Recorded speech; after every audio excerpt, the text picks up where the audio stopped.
to welcome you today. I appreciate Sheriff Gage hosting this conference today and his leadership in law enforcement, as well as three of our key constables, Constable Chumley, Constable Gable, and Constable DeForest.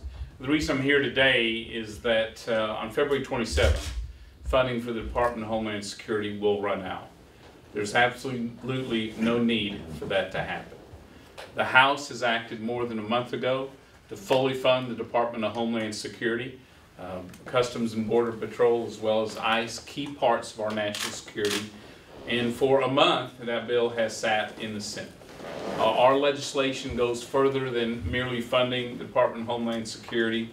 It is important, too, that we shut off the encouragement for others to come through the back door of illegal immigration. And so included in our bill is a provision that stops the President's executive order on immigration from this past November that provides work visas and other avenues for about 5 million people here in the country illegally, as well as freezes his 2012 executive order that has encouraged literally hundreds of thousands of unaccompanied young children to travel on dangerous trips to the Texas border in hopes of securing a permit that doesn't exist.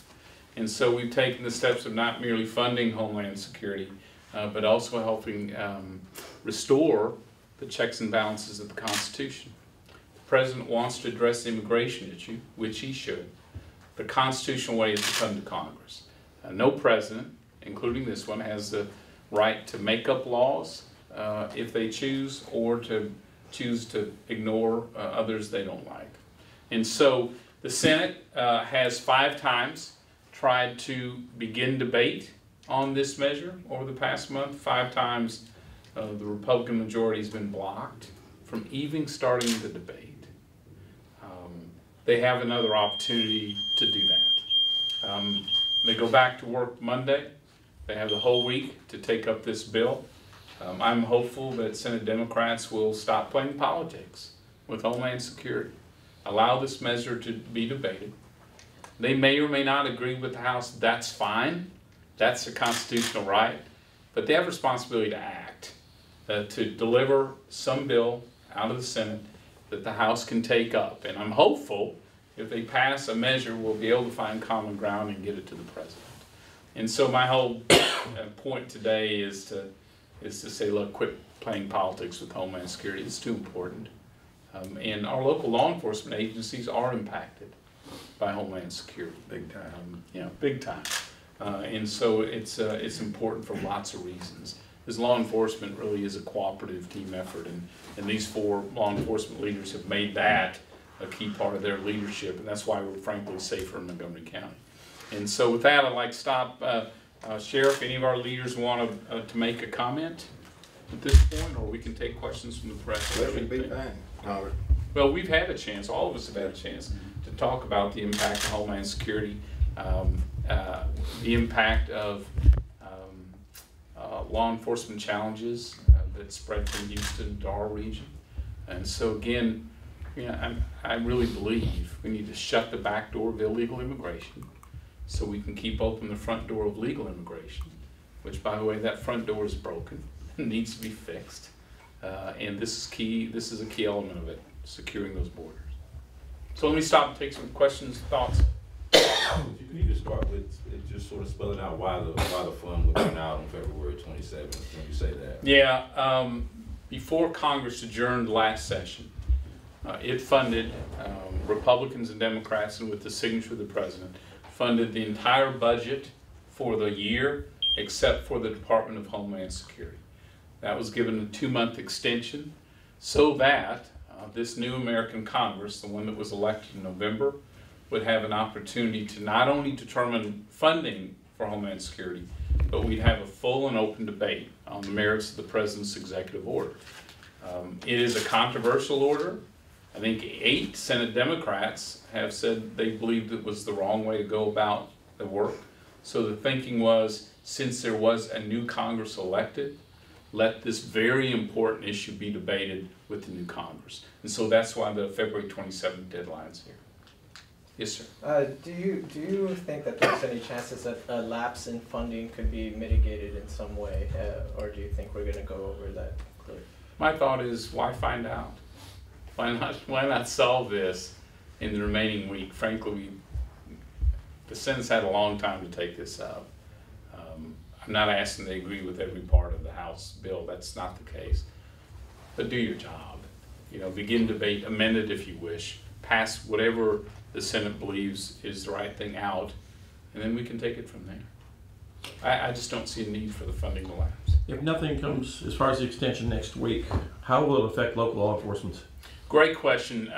What we do know from the partial shutdown more than a year ago is that nearly 90% of the employees at Homeland Security are essential workers.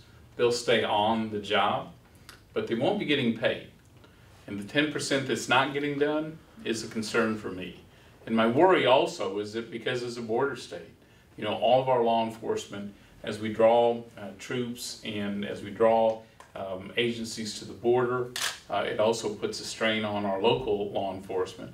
I think it's really critical that we keep every element in security in place. So, yes, sir. I'm sorry. Go ahead. Well, you know, for this bill, one of the big sticking points is, you know, the immigration that is worked into the bill. Considering Judge Andrew Hannon's recent rulings on immigration, is there any chance that you guys remove those sections, or, you know, find some way, some middle ground? You know, I think the one, I really applaud the judge for both the ruling, which was right, and the very meticulous way that he lined out that argument, especially from a procedural standpoint. And again, at the end of the day, and I believe our immigration system is broken, but our Constitution isn't. The President needs, if he wants changes, to come to Congress, and we'll try to find a solution we think is right for the country. And so that court ruling, a judge's ruling, may buy a way for us to have and set up another full debate, but the worry is the same thing will happen. Yeah.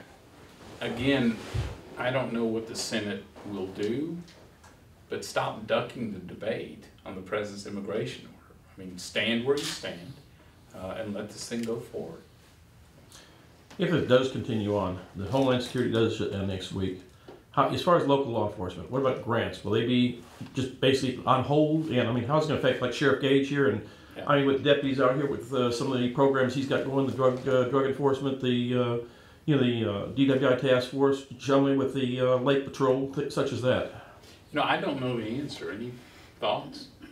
No, sir. I don't know that that's going to affect, you know, the grants and all that we have now. It'll affect grants in the future, certainly, that we need, and of course, like you say, with law enforcement, with DPS, you know, leaving our county and going to the border, they take so many out of here. They take the Texas Rangers. We have 2 Texas Rangers assigned to the sheriff's office. And our game wardens. And they go to the border. Well, when they go, that picks up our workload here as far as traffic enforcement in this county, and it's a pretty busy county.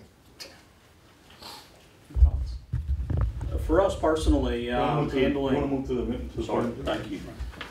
For us personally, handling internet crimes against children, we rely on Homeland Security to come out with us on our search warrants. They have the capabilities and the funding that provide the forensics of the computers that we could confiscate. Also, when we talk about human trafficking and working illegal massage parlors, they have the ability to bring about translators for Chinese nationals, people that are working in the massage parlors that we don't have ability to communicate with, and then federally through seizing different assets, buildings, things like that we can't do on a state level. They have the opportunity to do through the federal level. So it's going to affect us pretty huge on a local level. Thank you. I'm sorry, could you identify yourself? I don't know your name and title. I'm Constable Ryan Gable.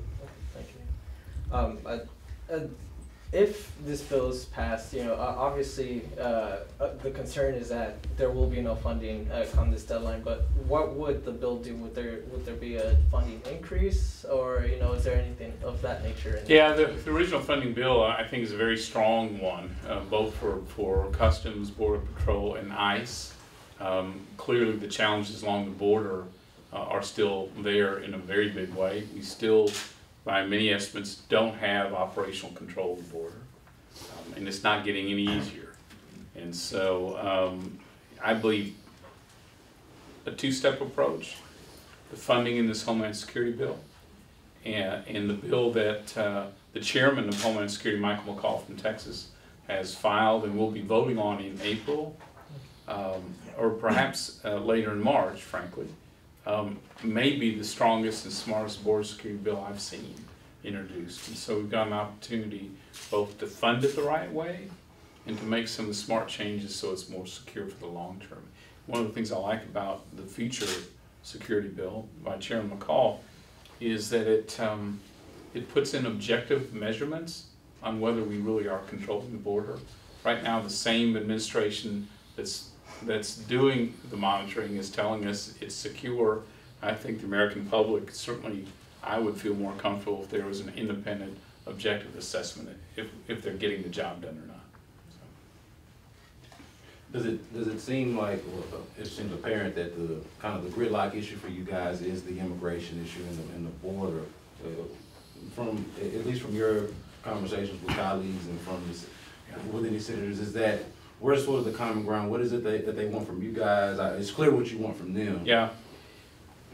My honest assessment is I think too many people in the Senate are afraid to take a vote or to defend the president's immigration action, and they're using this as an excuse to block all of the funding, which I think is a mistake. Again, the Senate does not have to agree with what the House has done, but they can't duck the issue. And obviously, Republicans want to have a debate and votes on this bill.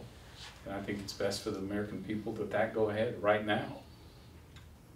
Carson, we've got right now DPS, probably almost a third of the troopers out of the county every week are gone down the border. Border Patrol down there, how's it going to cut them back? Is it going to require more troopers down there to replace them while they're gone? Well, so if it lapses, if the funding lapses here at the end of next week, is that the question? Right. Mm-hmm. I don't know the exact impact. My point is, why find out? Let's encourage the Senate. Let's urge them to act. Let's find that way forward. Let's get that president to sign it. We've got a full week to do it. There's no reason this can't be done. Anything else?